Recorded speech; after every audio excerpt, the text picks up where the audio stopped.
Hello and welcome to the James Granström podcast Super Soul Model series, where I help people tune and tap in to their natural state of well-being. Today's episode is all about how to release control and trust the universe. If you're enjoying this content, please remember to like, subscribe and share it with people you think are going to benefit from this. When we begin to share information that's uplifting and helpful, we begin to create this beautiful community of well-being.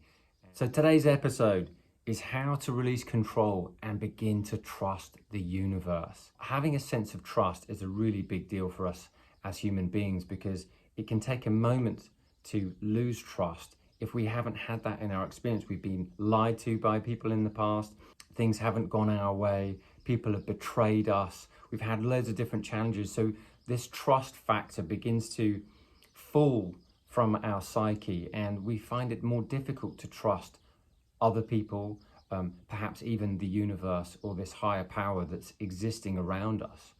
And so what I want to do is I want to kind of put that to bed a little bit today. And I want to give you 5 ways in which you can begin to trust the universe. Society has conditioned us to create almost a sense of sameness. And the danger in that is looking at that film, The Truman Show with Jim Carrey. And, you know, it's like go to school, get a job, work your way through the corporate ladder, then have family, then have kids. But that is not what's happened. We have had what I call a divine interruption with COVID. People think that it's a real problem, but actually what it's doing is it's helping us release that need for organized control for literally everything in our life. Systems, whether they're financial, whether they're economic, whether they're political, break down as a result of organized chaos when it's not created for a higher good, when it's not created for a win-win. So that's why we get challenged as an individual and we get challenged as a species, because when things aren't organized for a win-win-win solution, things begin to crumble. And so society's conditioning of life is that there is a plan for your life and there is a plan that you go do X, X, X and you will get that. But if you do that, there is a strong chance that you would have later in life what some people call a midlife crisis. That's because they've done everything that they thought they needed to do according to the book. And then suddenly they experience that external success. And then there's a challenge that goes on which they feel empty on the inside. Look at Robin Williams. Robin Williams was a master of the external, being such a funny guy, so uplifting, helping so many people, but internally he couldn't give himself that self-care. And so when he did pass away, the world mourned because he recognized how much joy he brought to other people. But the challenge was he wasn't bringing himself joy. We have to recognize from the patterns of the past that peace has to come from within. Satisfaction has to come from within. It's not just the external. It's how we monitor and how we begin to trust this relationship with ourselves and trusting our relationship with the universe. When you begin to follow patterns of an organized life, which is I'm going to go to school, go to university, get a job, get married, have kids, and then there's that midlife crisis that kicks in, what happens is that crisis as a result of depression, which means there is a void. I've done X, X, and X. I've done all these things, yet I still feel unfulfilled. And the reason why you feel unfulfilled is because you've just followed a plan, but there has been an element lacking in the plan. And that element lacking in the plan is this trust in something bigger. Spiritual fulfillment is the nourishment we really seek as human beings. And we can have all the outer worldly goods there is. You can buy every single car, beautiful homes, which is wonderful. But if you feel spiritually empty, none of that is going to matter. And that's why people try and buy more and more to try and satisfy the externals. But it's empty unless there's spiritual nourishment on the inside, which means one has to find a sense of inner peace and have this wonderful connection to life that surrounds us with this universe, with this bigger field of awareness and infinite intelligence. No matter how good your life looks on the outside, unless you are filling yourself up from the inside, all of that won't matter. And sometimes we have what I call spiritual interruptions, when life just interrupts the pattern of how everything's been going in your life to give you a challenge. And then from that challenge, you learn and grow. And then the course of your life begins to change. That's what's happened to me in the last few years. I had a relationship and then I had a spiritual interruption, and it changed and it pivoted and it ended. And then a year or two later, my father fell ill and then he passed in the last 6 or 7 months. Again, another spiritual interruption. But the question that you have to ask yourself is, what interruptions have been playing in your life? What challenges have interrupted your life that weren't expected? Because those interruptions that happen are out of your control. And when you're out of control and you don't know how to fill yourself up from the inside and trust the universe, what happens is we begin to crumble on the inside. The ego begins to crumble, because it's the ego that wants to hang on. The ego is the thing that wants to attach to people, things, and circumstances. And when we attach to those things, what happens is we give all our power to those things and people and places and events.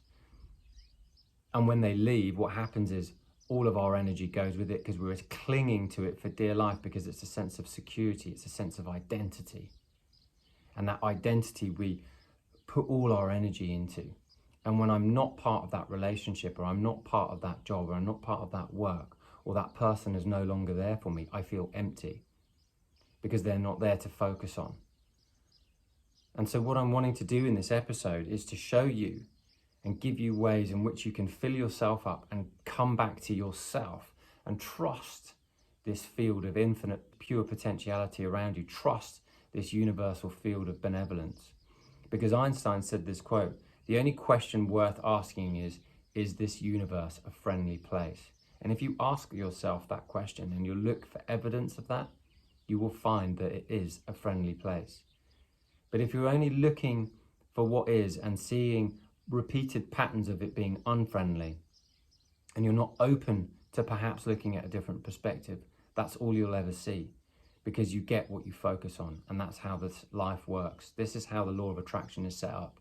You get what you pay your attention to, whether you like it or not. So in this episode, we release control by controlling what we can and relinquishing that attachment and control to the things that we can't. Because when we can't control things like someone dying, when we can't control things like a relationship breaking up, or financial woes, or a health problem, when we can't control those immediately, we have this sense of angst that fills up our body and runs into our bloodstream, pumping up more cortisol, pumping up more stress hormones, entering this fight or flight mode the whole time. And then we feel like we're trying to literally manage everything. What this does is it creates more chaos in our mind and in our body. And then our soul really longs for peace. And it might end up putting you in bed for a couple of weeks, out of work, out of business, because you're not taking care of yourself, because you're trying to control and manipulate everything. That's the ego at work. Sometimes we just need to trust, step back, and relinquish that control, relinquish that attachment. So here are my 5 ways to begin to trust the universe. Because when you trust this universal field, you have more fun, you feel better, you have this relationship that you've built with this unseen force, this infinite intelligence that's around you, that's pulsating your heart, that's divinely orchestrating the cosmos and the planets rotating. We have to work in harmony with this infinite intelligence. And when you do, your life becomes fun. It's almost as if you've got this magic genie in the sky. But I want to say it's more than that, because it feels you, it cares for you. It's what I call a universal helping hand. It's there to guide you. It's like an unseen parent that is trying to look after you and guide you in the right direction. But you have to begin to listen to it, and you have to begin to trust it, because it can orchestrate more things than you can. It can control better outcomes and orchestrate better outcomes than you can. It can create the waves and the tides in the ocean. It can create the weather patterns. It's created all the beautiful fauna and forests and flowers and the diversity of all the beautiful animals and species on this planet. It's what keeps the world in balance. We're not the ones who keep the world in balance. This infinite intelligence is the one that keeps everything in balance. It's the one that makes the sun rise every single day wherever you are on the planet. And it's done down to the last millisecond. It's perfect orchestration. And with that perfect orchestration, that's how your life can be set up when you begin to trust the universe. So number one, the first of my 5 ways to begin to trust the universe is to surrender. Surrender and become open-minded. If you're listening to this podcast, already you may be open-minded, that's great. But now you may have to learn how to surrender. In surrendering, you are acknowledging that you don't have all the answers. And when you acknowledge that you don't have all the answers, then you begin to embrace this vulnerability. You begin to embrace this helplessness. If you're looking at infants, they're helpless, but they have this trust that they're going to be cherished or looked after by a parent. And this is exactly how we have to have this relationship with this bigger field, with this universe. This helplessness, meaning that we don't have all the answers, means that we are trying to get out of our own way to allow this sense of grace into our life. So when you're an infant, you embrace this vulnerability and helplessness by your parent or your mother looking after you, changing your nappies, making sure you're bathed and fed. You can't go out and earn a living or anything like that at that stage of your life. So you're relying on some force greater than your own to be able to guide you, to look after you. And simultaneously, at the very end of your life, that might be the case where you're being looked after and cared for by a family member or in the hospital. That sense of helplessness creates this sense of grace in our life. And when we allow ourselves into this space of grace, we begin to tune in with the universal force. We begin to feel more calm. We begin to feel relaxed, knowing that we're being loved and cared for. And I'll never forget Ram Dass when he had a stroke.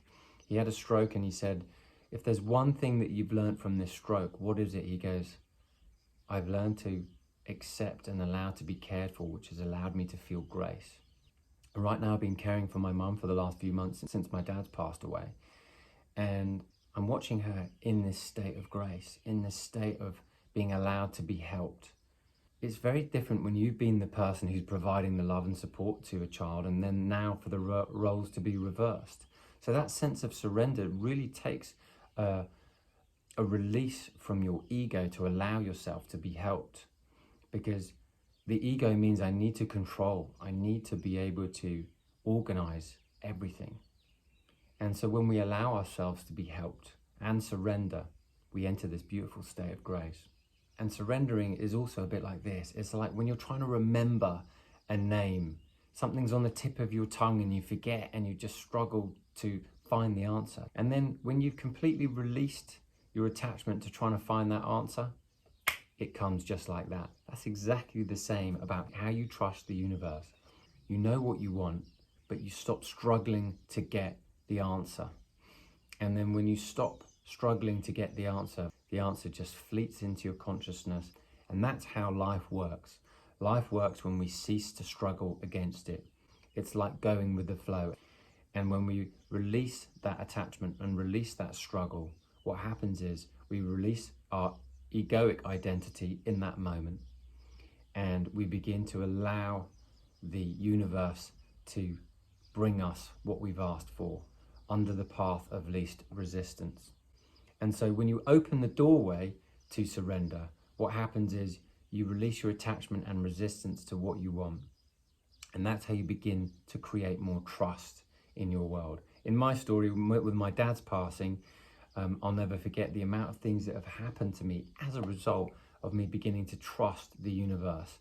Like, I don't have all the answers, but certain things like the car worked out, the passports worked out, the safe opened. The amount of time I've been able to stay where I am has worked out. Everything has worked out that could have potentially have backfired on me. All because I released my attachment to the outcome. My only outcome was, I've got to create and look after my mother. That's what love would do in my world. Just talking about surrender is a whole podcast within itself. I could go into so much detail, but one of the best things I would love to do is recommend a book by Michael Singer called The Surrender Experiment. This book is phenomenal. And just before I started to have some real changes in my life, I'd been sent a picture of this book by a friend of mine in California. He said, dude, read this book. And literally within about a month of having read that book, I started having what I call a spiritual interruption, something out of my control that brought in change into my life. Because when you think something, it has to be a certain way, the universe will show you something greater and bring you an interruption which may cause chaos. And so as a result, my world changed because of what I call these interruptions. And life's going to always bring you little interruptions. But the question is, are you going to be able to feel peace when these interruptions take place? And that's what I always love to share with you on these podcasts, how to always do your best to find a state of inner peace when challenges and spiritual interruptions take place. So number 2 on the list of ways to begin to trust the universe: ask, believe, and receive. And your job is to take action and show up in the world. If you're only staying put in the house and you're not going anywhere and you're not interacting with other people, whether it be online or in person or by email or by phone call, if you're not getting out into the world, showing up, then what's going to happen is the universe cannot take care of you. The universe is going to not give you so many opportunities. So if you want opportunities to come knocking at your door, go and knock on doors. Knock on doors proverbially, meaning make the calls, meaning show up to new places. Say yes to new invitations when they come about. Your job is to do what you can, the best you can, with whatever you have, with wherever you're at. And if you follow that and you keep knocking on doors, you keep turning up, the universe is going to help you. It's going to give you a person which will lead from one thing to another to another. And the door you knock on might not be the door that provides with you the solution that you're looking for. The universe's job is to orchestrate everything for you and to guide you when you are very clear about what it is that you want. And sometimes these spiritual interruptions occur, so it is a setup for you to get what you really want. But there may be a delay in time because you're still focusing and getting clarity on your vision of what it is that you want and where you want to go in life. And a lot of people think when things are going wrong, it means that your life is not going in the right direction. That is incorrect. It's what I call a spiritual interruption. And those interruptions of things going wrong are setting you up in the long term for something going really, really right. And this is just a different perspective which allows you to feel more inner peace. Now, how can you begin to trust that? My number 3 is looking for evidence of things in your life that are working out. What in your life is working out? Do you have great health? Do you have a wonderful family? Do you have great friends? Do you enjoy what you do? Do you have a best friend? Do you enjoy a sport or activity a lot and are able to get together with other people to do that? When you look for evidence of what's working out for you in your life, you begin to trust that the hand that brought that was always guiding you because you were appreciating and enjoying that experience. So where are things already working out for you? Look for that, and that builds confidence, that builds trust. Because confidence means with goodness, and confidence help you trust not only yourself, but this beautiful universal field that surrounds us, this divine infinite intelligence. And so I have this mantra, which is everything is always working out for me, no matter how it seems. Everything is always working out for me. And particularly on those days when it's tough, I always love to say, no matter how it seems. Because remember, everything that causes you challenge in life, that manure of life that I've mentioned before in other podcasts, is a setup, is fertilizer for something so much better to come. And when you begin to recognize that that is what you see in nature, that is also what's happening in your own life. Those challenges, the pains, the manure of life, those tough moments, those spiritual interruptions, those destructions that come about, they're all the fertilizer for something so much better to come. So you trust that experience and recognize that you are the gardener of your mind, the gardener of your heart, the gardener of your soul. And your job is to show up in the world and keep planting beautiful thought seeds and ideas in the world. And some things will grow quicker than others. That's the most important thing. And every time you plant a mantra such as everything is always working out for me, no matter how it seems, what's going to happen is that you're going to feel a little invincible from time to time. You're going to feel peace and you're going to feel calm when things happen. And that means that you're going to be the greater leader in the room, because someone who's calm is the tone setter for the rest of life. And you need to be calm in order to share your message. You need to be calm in order to make an impact on the people around you. Great leaders are poised, articulate, charismatic, and are calm. They have this calm centeredness. Be that person in your life. Be that person for your family, and you'll recognize that as you're looking for evidence of things working out for you, you're going to see more evidence of things working out for you. So number 4, ask for a sign. If you're yet to have this relationship with the universe and this infinite intelligence, ask for a sign. Give me a sign within the next 48 hours that you know what I want. You know that you exist in my world. So many people have different signs. For me, I often find things like music. I see things like billboards. I have a client actually with an amazing story that I want to share with you right now. She said to me, she goes, I asked for a sign to see a pink Cadillac within 48 hours. And I told her about this very principle. And she saw a pink Cadillac come on her feed on Instagram within 48 hours when she was just scrolling through. And it sounds really funny, but she wasn't looking for it. It presented itself so clearly and she got goosebumps. And goosebumps are the signs that you feel when you know that you're listening. So anytime you get goosebumps, that is a sign also from the universe saying, hey, whatever you're thinking, I'm speaking to you right now through these goosebumps, because this is actually affecting your auric field. When you're getting goosebumps, what's happening is that energy, that aura around you is being lifted by spirit, being lifted by this infinite intelligence. And this gets really exciting because a friend of mine who died recently, one of my best mates from university, died about a couple of months ago. And I experienced sadness, of course, with his passing because he was a great friend, but I recognized that the soul continues. And so I asked for a sign, just like I did when my dad passed away. And if you haven't seen that episode on how to manage death using your mind, body, and soul, better go and check out that video because that is epic. But I also asked for a sign from my friend. And what I found out is that I went outside because we both are a lover of electronic music. I put on a track that he and I would love. And I had a little dance underneath the cosmos with my headphones in.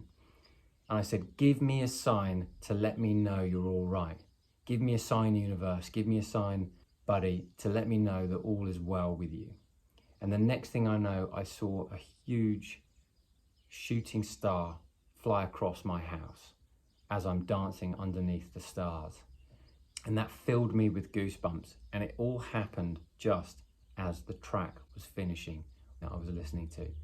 And that gave me super goosebumps and made me think, oh my golly, I just have this relationship the whole time as long as I'm tuned in.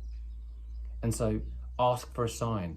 Ask for something that is just so outlandish that it just makes you go, right, if you are really around there, show me a sign that I know for sure that you're listening to me.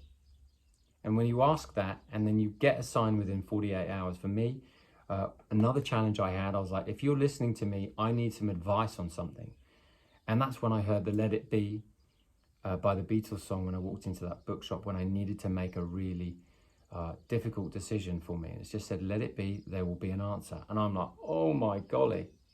And particularly when you're feeling that resistance, that like powerlessness, that helplessness about what to do, ask for a sign what to do. But test the universe, allow it to work for you. Get it working for you. Have this relationship. Show me that you're here. Show me that you're looking after me. And you might find something like a billboard saying, I'm here looking after you. Or there's a song that comes on the radio when you're driving in the car. Or you see a little advert on TV that speaks specifically to you. Or maybe it's something in nature, like a huge rainbow over your house. I get rainbows over the house the whole time, and it's been incredible, this whole process of dealing with my father's death and, you know, managing the estate. And just rainbow after rainbow has been coming over my front door. And it's made me feel so loved, so supported by this unseen force. So look into your own experience. Where can you test it? You don't have to believe me. In fact, I encourage you not to believe me. Get your own experience. That is what helps you to believe and have this trust. I'm merely the messenger on this. And number 5, last but not least, is starting getting silent, meditation, observing nature, prayer. Why is this so important? The reason why it's important is because when you calm down your incessant mind thoughts and activities and you observe nature and it stills the mind, this beautiful presence from within, this glowing feeling inside of your body begins to rise, this natural high you begin to tap into. And I love this quote by Buddha because this sums up meditation so beautifully. If you're quiet enough, you will hear the flow of the universe. You will feel its rhythm. Go with the flow. Happiness lies ahead. Meditation is key. And really what he's saying is this helps to alleviate the frustration. Meditation helps to alleviate that resistance, that angst, that desperate need for control and attachment and suffering. And suffering is actually how we learn and grow. So it's important for us to become more present in our life, spend more time in nature, observe nature, watch its rhythms. And as nature has rhythms to the seasons, so does your life. Your life has rhythms and cycles as well. And when you begin to meditate and just quiet the mind, and if you're unsure about the word meditation, swap it for the word focus. And as you begin to focus the mind on one thing and create space in the mind, what happens is you begin to feel this relationship begin to blossom. And that blossoming is the silence within giving you wisdom. It's like drops of wisdom begin to pour into your mind, pour into your life through this silence. This silence creates so much wisdom. And it's wisdom you didn't even recognize that you had consciously. But after you've entered meditation and are consistent in it, this wisdom begins to just come back and dilute your being. And so you're now looking at the world differently than you did before. Same world, but a different perception. That's why meditation's so powerful. And when we learn how to quiet the mind, and if you don't know how to do that, be sure to sign up to my 7 Ways to Meditate in 7 Days challenge. Because as soon as you begin to meditate, your experience of life and the perception of your life and the relationship that you have with the universe begins to become one of a friendly relationship, like one of a parent, an unseen parent that's got your back the whole time. That's what's happened to me, and that's why I love to connect with that silence every single day and have done for 17, 18 years plus. And the reason being is because once you experience this well-being flowing in your life, you don't want to turn it off. You want it to keep it going. When you don't need externals for pleasure and you've got this internal energy just filling you up, creating a sense of happiness, creating a sense of well-being, creating a sense of vitality, you just want to keep going back to that beautiful fountain. And you have that when you go and spend a little time in silence every single day. And on my 7 Ways to Meditate in 7 Days challenge, you just sign up, put your email in there, and it'll go straight to your inbox. So make sure you sign up to that and start meditating if you don't already. So in conclusion, don't play fool to being a victim. A victim will keep you small and help you attached to that egoic identity, which means there's only me that can do this. The universe is there to help you. And when you surrender to this higher power, you surrender to this infinite intelligence, faith will grow, because in your helplessness, like you were when you were a baby, you are being guided, you're being nourished, you're being looked after, you're being cared for. This is the same principle we need to begin to return to, which is to stop managing everything and control what we can and relinquish that attachment and control to the universe for the things that we can't and those interruptions. And begin to trust that there's something greater guiding you and giving you a helping hand. Wayne Dyer said, you've got to believe it before you see it, not see it before you believe it. So don't believe anything that I've said. Ask the universe for signs. Begin to surrender to the things that you cannot do anything about and trust that it's going to help you by saying, show me that you're looking after me. Give me a sign to let me know that you're looking after me. And you might not see it straight away, but when you relinquish your attachment to finding that sign, the sign will present itself. One of the ways that I always love to get signs to let me know that I'm on track and the universe is listening is seeing a sequence of numbers 111, 222, 333.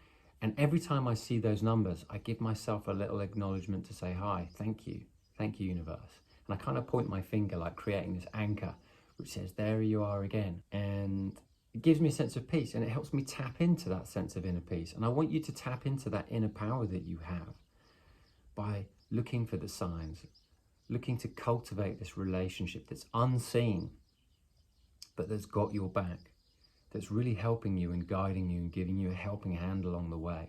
Whether you know it or not, it's been guiding you the whole way throughout your life.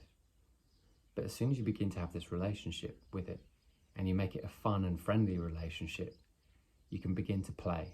And when you begin to have this playful attitude and this playful demeanor, you begin to return to that essence of when you were a child. And when you enter that state of being children again, that funness, that playfulness, life becomes a little less serious, and you recognize that everything is rigged in your favor. And as soon as you recognize that things are rigged in your favor, and you just want to help awaken other people on the process, we are all messengers for each other, helping each other awaken to our own inner power and helping us remind us that peace and love is at our core. And as soon as we begin to experience a little bit more silence every day, we begin to feel the universe pulsating within us and around us. I hope you've enjoyed today's episode, and I hope you've got great value from it. And if you have, I would love to hear from you on Instagram. So go over to Instagram, tag me in a post, let me know what your main takeaway was from today's episode. And if you've got a sign, why not tag me in your sign on your Insta stories? I always share my signs on my Insta stories when something amazing comes along. So feel free to share with me what your signs are that you've got back from the universe. Make it fun. Let's turn this into something that we can share with one another. The signs are great because it helps us remind us every day that the universe is there working with us, in accordance with us, guiding us, giving us that helping hand. Remember, as soon as you begin to trust this universe, you're also tapping into this state of grace. And the state of grace is a beautiful energy which brings all good things to you on this vibe. Anyway, I wish you a wonderful week. May good things come your way. And as always, I wish you green lights all the way.